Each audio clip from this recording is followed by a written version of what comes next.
लेकिन आतंकियों को मारने की बजाय पाकिस्तान से युद्ध ठान लेना देश के हजारों सैनिकों की जान जोखिम में डालना है। जिस क्रूर आतंकी हमले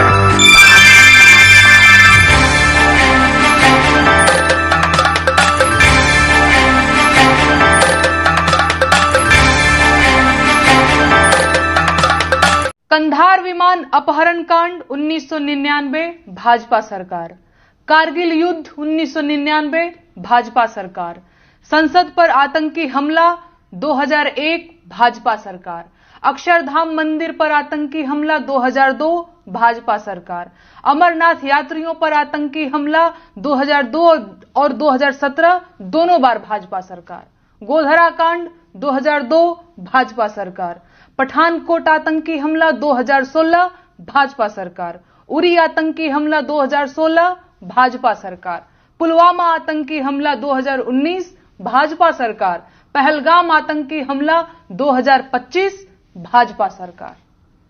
देश में अब तक के सारे बड़े आतंकी हमले भाजपा की सरकार में हुए हैं और भाजपा की सरकार आते ही देश और देशवासी सभी खतरे में आ जाते हैं। बिहार चुनाव करीब है और देश में जैसे ही चुनाव करीब आते हैं कहीं ना कहीं आतंकी हमला हो ही जाता है और युद्ध के बादल घिर जाते हैं। पहलगाम हमले के बाद से ही सरकारी कवियों ने पाकिस्तान के खिलाफ मोर्चा खोल दिया है और वीर रस की कविताएं पढ़ना शुरू कर चुके हैं।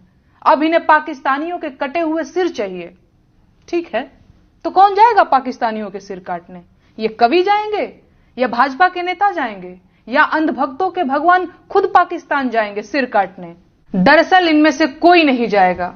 अगर युद्ध हुआ तो देश के गरीब किसानों के बेटे जो फौज में सिपाही बनकर भर्ती हुए हैं वो आगे भेजे जाएंगे।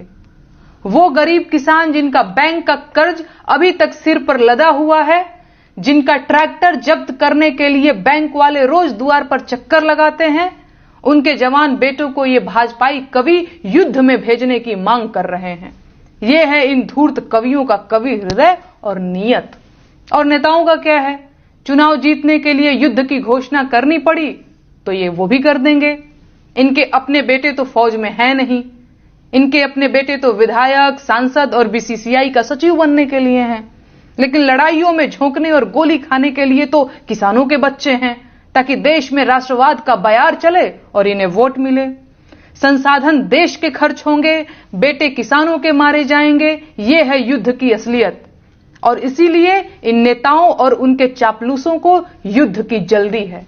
जब भी चुनाव करीब होते हैं और सरकारों की हालत खराब होती है तो पड़ोसी देशों से युद्ध और तकरार को चुनाव जीतने के लिए हुकुम के इक्के की तरह उपयोग किया जाता है। इसीलिए भाजपा के नेता और उनके चापलूस पूरी ताकत लगा रहे हैं कि किसी भी तरह से पाकिस्तान के साथ युद्ध शुरू हो जाए। लेकिन कोई माई का लाल ये नहीं पूछ रहा है कि कश्मीर जैसी संवेदनशील जगह पर 2000 पर्यटकों की सुरक्षा के लिए एक भी सुरक्षा कर्मी मौजूद क्यों नहीं था। हमला आतंकियों ने किया है तो आतंकियों को चुन चुन कर मारिए, लेकिन आतंकियों को मारने की बजाय पाकिस्तान से युद्ध ठान लेना देश के हजारों सैनिकों की जान जोखिम में डालना है।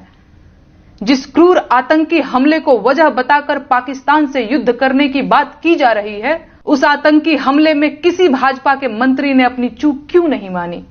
देश के गृह मंत्री ने अपना इस्तीफा क्यों नहीं लिखा?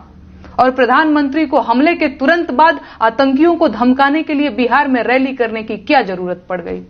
ये सवाल मीडिया कभी नहीं पूछेगा और सरकार इन्हीं सवालों से मुंह छुपा रही है। इसीलिए अंधभक्त इन्हीं सवालों को पूछने पर मुझे धमकियां और गालियां दे रहे हैं। लेकिन मैं ये सवाल पूछूंगी, पूछती रहूंगी, क्योंकि मैं अपने देश को युद्ध की आग में नहीं झोंकने दे सकती। ये देश आपका अपना है, इसे युद्ध से बचाइए।